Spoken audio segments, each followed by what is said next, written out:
오늘 나눌 말씀의 내용은 세례를 받으시는 분을 향한 당부이기도 하고 또 조바심에 나누는 말씀이기도 합니다. 물론 먼저 세례를 받아서 함께 신앙생활을 하는 우리 모두에게 다 해당 사항이 있는 말씀이기도 해서 우리가 2019년부터 우리 광고하기 전에 인사하면서 이렇게 인사했었습니다. 은혜와 지식에서 자라가라. 우리 2019년부터 인사했으니까 지금 2016년 벌써 한 7년 이렇게 인사해 왔습니다. 어떠세요? 좀 한 7년쯤 같은 말을 매주 되뇌이면서 나눴던 말들인데 7년 전하고 지금하고 한번 비교해 보면 좀 자랐을까요? 우리는 예수 그리스도의 사랑, 예수 그리스도의 은혜에서 전보다 좀 자란 사람, 더 성장한 사람이 됐나요? 우리는 7년 전보다 지금 2026년에 우리 주 예수 그리스도를 향한 말씀, 하나님의 말씀에서 조금 더 진보가 있었는가요?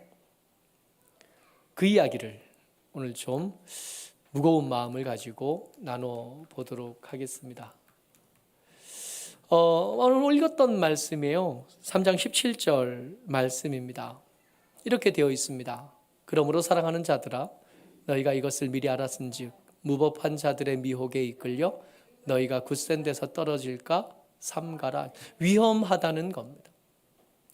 예수 믿어 믿음을 얻었고 믿음을 얻어 하나님의 백성, 천국 백성, 이제 세상과 구분되어진 하나님의 사람이 되었는데 이게 든든한 반석 위에 세워진 걸로 안심할 수 있는 거냐? 사도 베드로는 그것을 그렇게 설명해 주지 않습니다. 우리가 흔히 구원의 확신, 믿음의 확신, 반석 이런 얘기 많이 듣고 나누면서 한번 구원받은 사람이 누리게 될 안전한 것, 그런 얘기들을 많이 주고받았는데 그런 얘기를 많이 주고받고 그렇게 안정하고 안심되어진 이야기를 주고받는 우리에게 사도 베드로는 전혀 다른 이야기를 하시는 것처럼 들립니다. 너희가 굳센 데서 떨어질까 삼가라. 조심하라는 거예요. 생각보다 안전하지 않다. 세상에는 미혹한 자들이 많고 무법한 자들이 많아서 이 미혹하는 자들과 무법한 자들이 할 수만 있으면 굳센 데 서 있는 우리도 거기서 밀어 떨어뜨리려 하고 끌어내리려고 하는 시도가 끊임없이 반복되고 있다. 이렇게 편지로 쓰면서 이걸 마무리하는 끝말로 우리에게 전해주신 겁니다. 그러니까 함부로 나는 구원받았으니 괜찮다, 안전하다, 편안하다, 확언하지 못하게 하시는 말씀이 되는 겁니다. 그러니까 삼가지 않으면 위험한 거죠. 여러분 삼가해야 된대요. 조심하라는 뜻입니다. 어떻게 하면 조심하는 게 된 겁니까? 아까 읽었던 말씀 18절에 우리가 인사로 나누었던 7년 동안이나 인사로 나누었던 말씀이 이 삼가하는 방법, 조심하는 방법입니다. 은혜에 대해서 자라가면 안심할 수 있습니다. 지식에 대해서 자라가면 그러면 안심할 수 있습니다. 그래서 이 말씀이 우리에게 중요하다고 생각했고 그때부터 이것을 잊어먹지 않으려고 인사로 삼아서 계속해서 반복해 가고 있는 겁니다. 은혜에서 자라가지 않으면 우리의 구원은 안전하지 않습니다. 지식에서 자라가지 않으면 우리의 구원은 안전하지 않습니다. 근데 많은 사람들이 이 이야기에 대해서 그렇게 예민하게 반응하지는 않는 것 같아요. 주일날 예배 오는 것도 버겁고 힘들어 하지만 주일날 겨우 예배 왔다고 해도 예배 드리고 나서 저 문 열고 밖에 나가면 언제 내가 예배했나, 언제 내가 기도했나, 언제 내가 찬양했나, 내가 하나님의 사람은 맞기는 한가 잊어버리고 또 한 6일 마음대로 활개치며 살다가 만신창이가 되어진 모습으로 돌아오게 마련인 것. 이미 은혜가 내게 있다는 걸 알지만 그 은혜에 걸맞는 삶에 대해서는 별 관심 없는 사람으로 그렇게 한 주를 살아갑니다. 그러다 보니 예배를 시작하면서 회개합시다 그러면 기도할 게 참 많아요. 기도할 건 참 많은데 시간은 짧아서 이거 어떻게 해야 되나 싶을 때도 없지 않습니다. 여러분, 우리가 누리고 있는 은혜가 많은 것은 맞지만 이게 전부가 아닙니다. 우리가 알아가야 할 은혜, 배워가야 될 지식들이 태산 같아요. 아침마다 여러분들과 말씀을 나누는 묵상 글을 나누면서 쓰면서 생각하는 겁니다. 제가 창세기 묵상을 쓰는 게 이번이 2번째더라고요.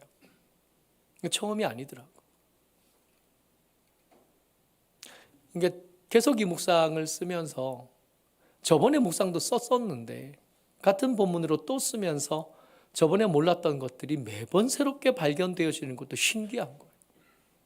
이 성경을 읽기 시작한 지가 벌써 수십 년이 지났는데 여전히 아는 것보다 모르는 것이 훨씬 더 많은 게 신기한 겁니다.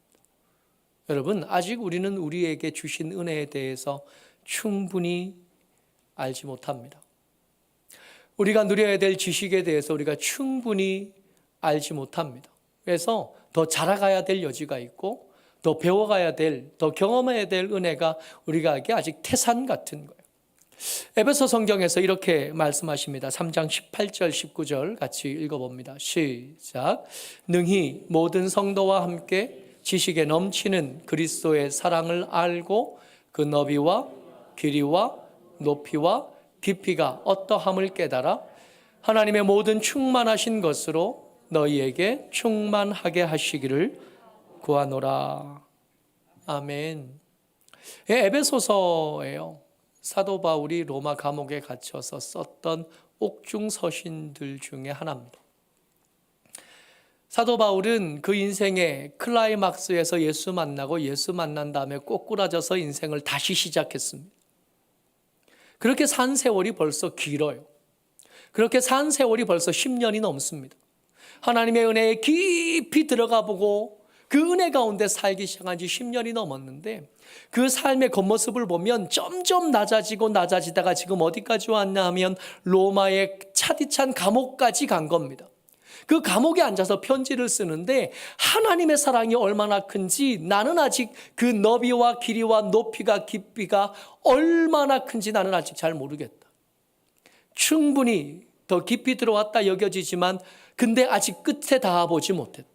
충분히 넓게 경험해봤다 여겨지지만 그 끝에 아직 닿지 않았고 그 높이에 아직 닿아본 적이 없다. 하나님의 사랑은 내가 생각하는 것보다 훨씬 더 컸고 하나님의 사랑은 내가 생각하는 것보다 훨씬 더 세밀했고 하나님의 사랑은 내가 생각하는 것보다 훨씬 더 따뜻했는데 그 가슴이 터질 듯한 감격을 몇 번이나 경험해 봤는데 아직도 끝은 아닌 것 같다. 아직 더 있더라. 여러분, 삶을 살아가다 보면 삶의 곤란한 때를 반드시 만나게 되고 그 곤란한 때를 지나면서 하나님의 은혜가 내게 있다는 걸 알겠잖아요. 하나님의 인도하심이 내게 있다는 걸 알겠잖아요.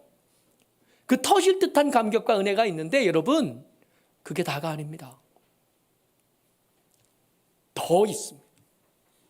우리가 알지 못하고 제 부족한 언어와 단어들로 설명할 수 없고 표현할 수 없는 더 크고 높고 깊고 아름다운 것들이 그 속에 더 있답니다.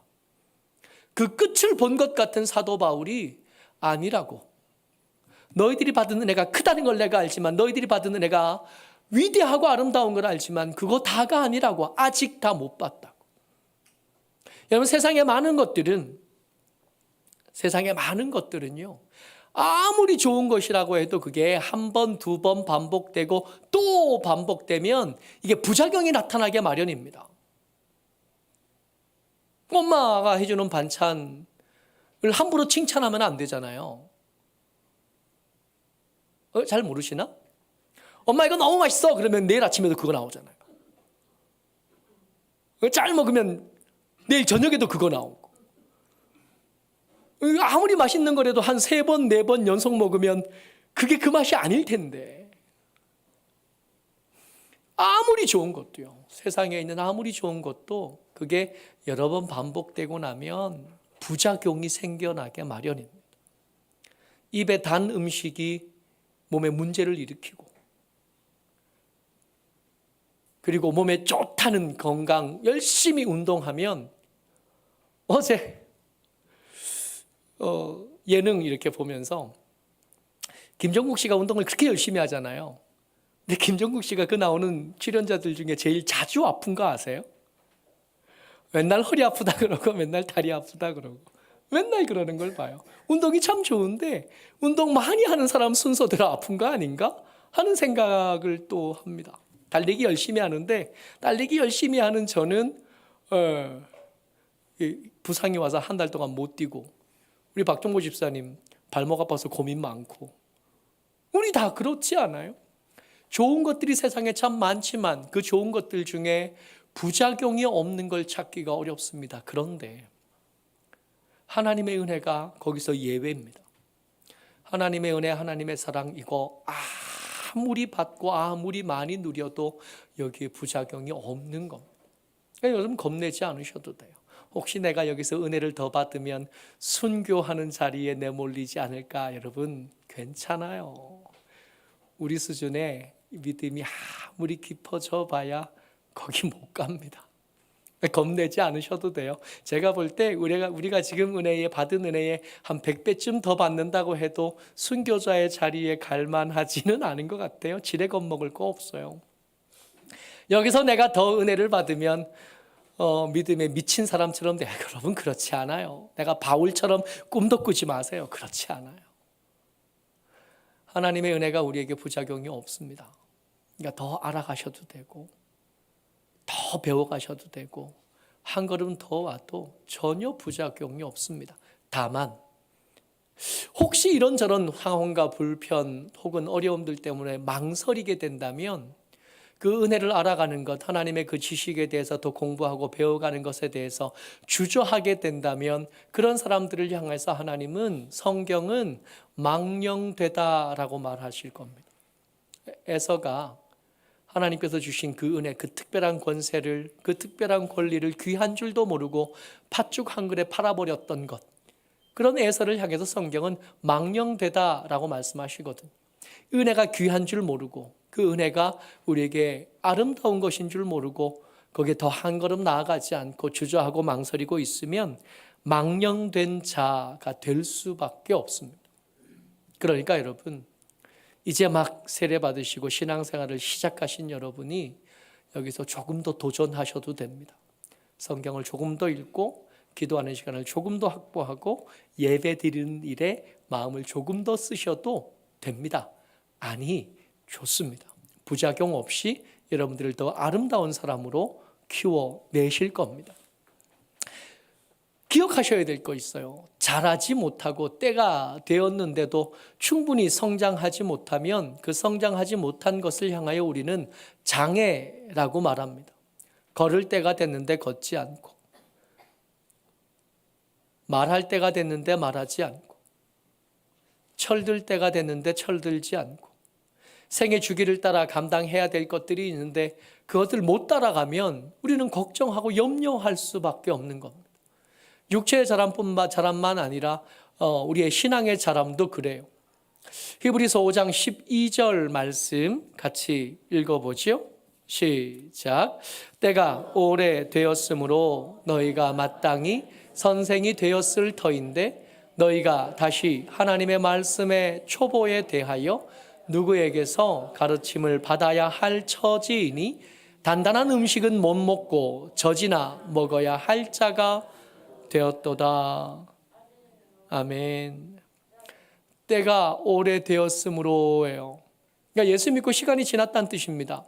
예수를 알고 예수의 말씀을 읽기 시작하고 예수를 배워가기 시작한 지 시간이 좀 지났다는 얘기예요. 때가 오래되었으므로 마땅히 다음 걸 가르칠 수 있고 다음 것을 배울 수 있게 되었어야 마땅한데, 근데 그렇게 되지 못했다는 겁니다. 하나님의 말씀의 초보에 대해서 이미 익숙하게 알고 익숙하게 그 삶에 적용할 수 있어야 되는데도 불구하고 여전히 그 자리에 머물러 있는 거예요. 우리 많은 사람들이, 예수 믿고 교회 다니는 많은 사람들이 여기에 매여 있는 거 아닐까요? 예수를 믿게 되었으면 다른 거 다 잊어먹어도 하나님을 사랑하는 사람인 것과 이웃을 사랑하는 사람이 되어야 하는 것 정도야 이미 여러 번 들어왔던,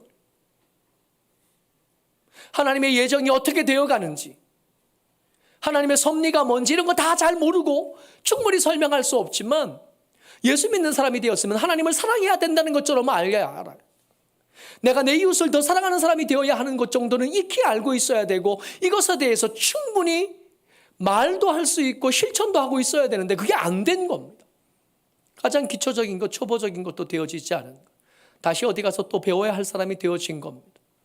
그랬더니 그 사람들을 향하여 말씀하시는 거예요. 단단한 음식은 못 먹고 젖이나 먹어야 할 자가 되었도다. 이는 때를 따라 감당해야 될 과제를 다 감당해내지 못한 장애를 입은 겁니다. 근데 여러분, 장애라고 해도 이 장애가 태생적인 거라면 우리는 이것을 감당할 의무를 집니다. 이 태생적이라는 거라면 이거 품어야죠. 품고 감당하고 나누어지고 그 무거운 짐이 한 사람에게 너무 무겁게 느껴지지 않도록 도와야 되는, 함께 살아가고 함께 감당해 가야 합니다. 근데 만약에 그게 아니고 태생적인 장애가 아니고 게을러서 생긴 장애라면요, 걷느냐고 몸살 앓기가 싫어서 걷지 않는 거라면요, 뛰느냐고 근육통 생기는 게 싫어서 뛰지 않는 거라면요, 기도하는 게 귀찮아서 기도하지 않는 거라면요, 세상에 마음 팔리고 눈 팔려서 성경을 읽는 일에 게을러진 거라면요, 그걸 그냥 둘 수 없습니다. 끊임없이 잔소리하는, 등 떠밀고 별거 아니지만 열심히 묵상한 사람에게 10,000원씩 줘가면서 동기를 만들어주는, 읽기 시작하라고, 그냥 넋놓고 앉아있지 말라고, 그냥 넋놓고 앉아서 10년 전이나 7년 전이나 5년 전이나 똑같은 모습으로 예수 믿고 똑같은 모습으로 예배드리지 말라고, 조금씩이라도 성장하고 자라가야 된다고 자꾸 등 떠밀고 손잡고 끌어내려고 애쓰는 겁니다. 그냥 둘 수 없습니다. 태생적인 장애라면 업고도 다니고 안고도 다니고 그 짐을 함께 기꺼이 지겠지만, 함께 있는 것만 가지고도 감사하겠지만, 게을러서 그런 거라면 자꾸 불러내야 돼. 싫어하도 등 떠밀어서 이렇게 세우고, 한 걸음이라도 걸어보자고, 한 걸음이라도 떼보자고, 이렇게 자꾸 등 떠밀고 끌어당겨야 돼. 자라가야 합니다. 분수령이라는 말이 있습니다. 태백산맥이 그렇대요. 우리나라의 태백산맥이 분수령인데, 북쪽에서 흘러오던 이 강이 태백산맥을 기점으로 해서 동쪽으로 흘러가면 동해안으로 가는 거고, 그 산에 막혀서 서쪽으로 흘러가면 그 강을 우리는 한강이라고 부릅니다. 그때부터 달라지는 거예요. 오늘 우리가 세례를 베풀고 좀 이따가 성찬을 행하게 될 텐데, 이게 우리의 삶의 분수령이 되기를 기대합니다. 계속 기도하고 기도를 부탁하면서 이렇게 말했었습니다. 우리 남기석 성도님이, 우리 송종태님이, 우리 다민이가 이 세례를 기점으로 해서 달라졌으면 좋겠습니다. 이전과 이후가 확연히 바뀌어져서 시간이 좀 더 지난 뒤에는 예전에 2025년에 그 사람들은 이미 찾을 수 없게 되기를 바라는, 북쪽에서 내려오던 강이 아니라 산맥에 이끌리고 또 흘러서 한강이 되기를, 이전과 다른 사람이 되기를 기대하는 거죠. 성찬은 그렇게 길을 가려는 사람들을 위한 길양식입니다. 길양식이 그런 거잖아요. 길을 가는데 길을 가다가 배고프면 먹을 수 있는 음식이 길양식입니다. 그냥 앉아있는 것보다 길을 가는 건 더 힘드니까, 에너지가 더 많이 들어가니까 그 에너지를 공급해 주기 위해서 길양식 삼는 겁니다. 성찬에 대해서 성경은 이렇게 말씀하십니다. 너희를 위하여 주는 내 몸, 너희를 위하여 붓는, 우리가 받게 될 이 떡과 잔이 우리를 위하여요. 우리의 뭘 위해서요? 하던 대로 그냥 잘 살아가라고요? 예수 믿지 않을 때와 예수 믿기 이후가 전혀 구분되지 않고 예수 믿기 이전에 하던 일들 그냥 해가고 예수 모를 때 살던 삶을 그냥 살아가라고요? 아니요. 예수 믿고 난 뒤에 너희들이 좀 더 따뜻한 사람, 좀 더 나은 사람, 하나님의 사람답게 살아가는 일을 위해서 힘이 되기를 바라서 예수께서 그 살 찢어 주신 것, 그것을 받아먹고 그것을 양식 삼겠다는 거 아니겠습니까? 성찬은 예수 믿는 여러분들과 제게 응원입니다. 성찬은 예수 믿는 사람답게 살아가려는 우리에게 하나님이 주시는 격려, 에너지, 힘인 겁니다.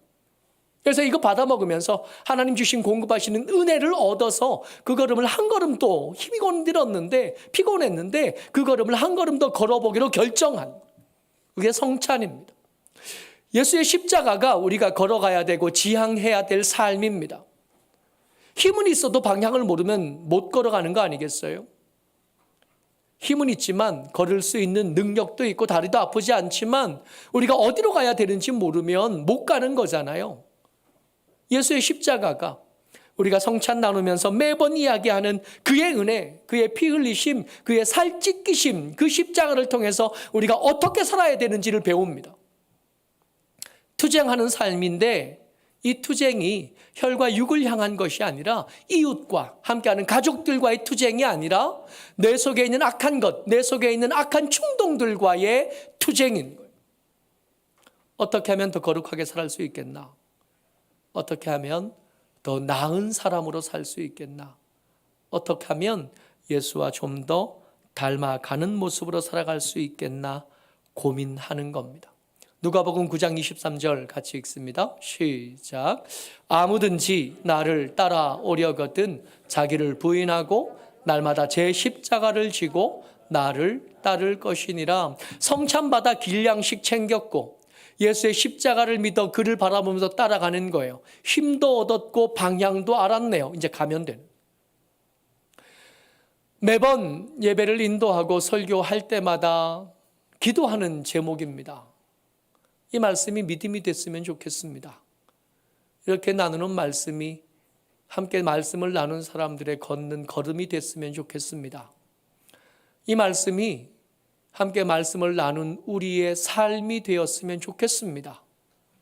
매일 새벽에 기도하는 거고 매번 설교할 때마다 기도하는 겁니다. 이 말씀이 그냥 스쳐 지나가는 말씀이 아니라 걸어갈 때 말씀대로 걸어가기를 바라고 이 말씀이 우리가 걷는 걸음이 하루 이틀 삶에 쌓이면 그걸 삶이라고 부르는 거니까 우리의 삶이 되기를 바라는 겁니다. 듣고 잊어버리는 말씀 아니라 우리의 삶을 충동해서 그쪽으로 예수의 십자가 바라보며 걸어가는 삶이 되시는 저와 여러분 되시기를 주의 이름으로 축복합니다. 아멘. 성찬식을 거행하도록 하겠습니다.